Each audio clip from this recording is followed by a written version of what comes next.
有人说这是去年最吓人的惊悚片，它全程没有任何恐怖画面，但却让人看得毛骨悚然。它完美展现了孩子并没有我们想象中那么单纯，甚至比成人的世界还要残酷。故事开始就令人抓狂，女孩趁妈妈不注意，将手伸向姐姐的大腿，然后用力一拧。姐姐心中有苦难言，因为她得了精神病，不能说话，只能发出奇怪的声音。自从姐姐生了病，父母就把重心放在了姐姐身上。安妮因为嫉妒，心里开始变得扭曲，她会站在阳台朝下面吐口水，无缘无故踩死小蚯蚓。这天，安妮结识了新朋友小黑，小黑不仅和她臭味相投，还拥有一种控制物体的超能力。她兴奋地把这件事分享给父母，可妈妈在照顾姐姐，并没空理她，只有爸爸敷衍地回应了两句。安妮把这笔账都算在了姐姐头上，趁大人不注意，她将碎玻璃偷偷放进了姐姐的鞋子里，还细心地把玻璃挪到鞋间，避免被人发现。之后，父母带姐姐去诊所看病，姐姐被疼得咬牙切齿，却无法表达，直到她站起身，来回不断跺脚才被注意到，但医生却以为她精神病犯了。回到家后，姐姐的脚早已血迹斑斑，安妮冷漠地看着，丝毫没有愧疚之心，父母也没有怀疑她。谁能想到一个6岁的小女孩会如此狠毒呢？这天，安妮带姐姐出去玩，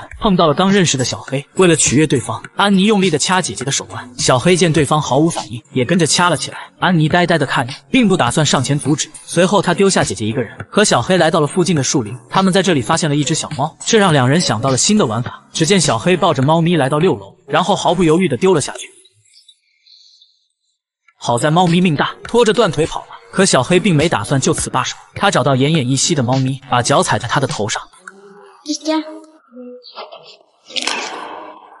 安妮有些被吓到了，她没想到这个男孩比她还狠，于是决定和小黑划清界限。小黑也察觉到了最近安妮的冷漠，心里开始对她不满。这天，安妮对姐姐说，小黑是个大笨蛋。下方的同伴艾莎也跟着重复，可话音刚落，艾莎就被一股神秘力量吸走，接着一块石头飞向安妮，好在她及时反应躲了过去。原来小黑就在附近，他决定现在就给安妮一个教训。这时，患有精神病的姐姐站了出来，小黑见对方不肯让路，闭上眼准备施展超能力，姐姐也不甘示弱，有样学样。接着地面开始震动，身后的树枝出现猎物。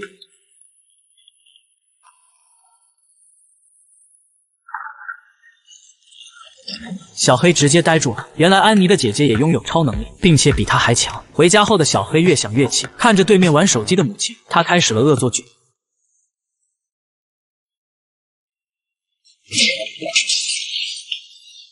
母亲上前去拿锅，结果不小心烫到了手。见恶作剧成功，小黑很是得意。母亲发现儿子在笑自己，于是大发雷霆。可下一秒，看着躺在地上的母亲，小黑没有一丝怜悯，因为从小生活在单亲家庭，母亲对他异常严厉。一想到母亲打骂自己的场景，小黑就越是愤怒。他用超能力控制开水倒在母亲的腿上，母亲被疼醒，让他赶紧打电话叫人。可小黑却坐在原地无动于衷。干掉母亲后，小黑心中的恶魔被彻底释放。第一个要找的就是欺负过他的同学。这晚，他控制久未回家的父亲在桥上守株待兔。下一个目标就是之前骂过他的女孩艾莎。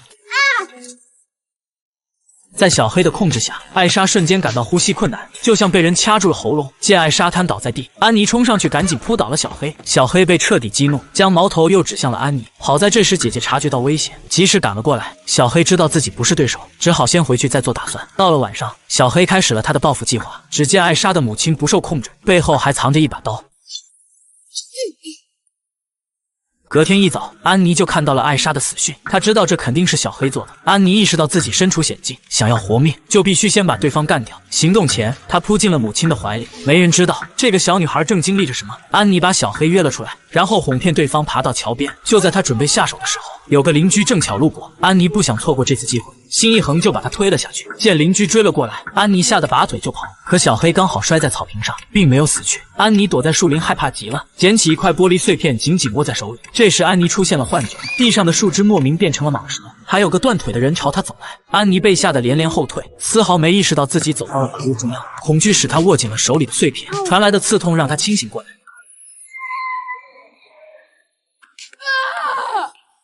好在安妮反应够快，只是腿受了点轻伤。病房里，妈妈担心地问她发生了什么，安妮没有回答，而是赶紧询问小黑的下落。得知小黑还活着，安妮心中忐忑不安，以对方的性格肯定会来寻仇。这天，安妮站在窗前，发现小黑正直愣愣地盯着她。安妮害怕地转过身，却发现妈妈目光呆滞，手里还拿着把菜刀。想到之前艾莎的死状，安妮吓得赶紧躲进厕所。妈妈说要出门买菜，让他在家里照顾好姐姐。等安妮出去的时候，发现姐姐竟然不见了，她似乎意识到了什么，赶紧按下电梯，可电梯迟迟不下，腿又因为受伤行动不便，长长的楼梯使她绝望。安妮急得一声怒吼，居然直接震碎了石膏，显然她也激活了超能力。来到楼下时，姐姐正和小黑用超能力对峙，一场无声的对决正悄无声息地进行着，周围的大人丝毫没有察觉到危险，只有小孩的哭声和一只二哈在狂吠不止。安妮急忙跑到姐姐身边，握住手给予对方力量。小黑被震得瘫坐在秋千上，姐姐再次发动超能力，接着地上的沙子开始蠕动，小黑再也支撑不住。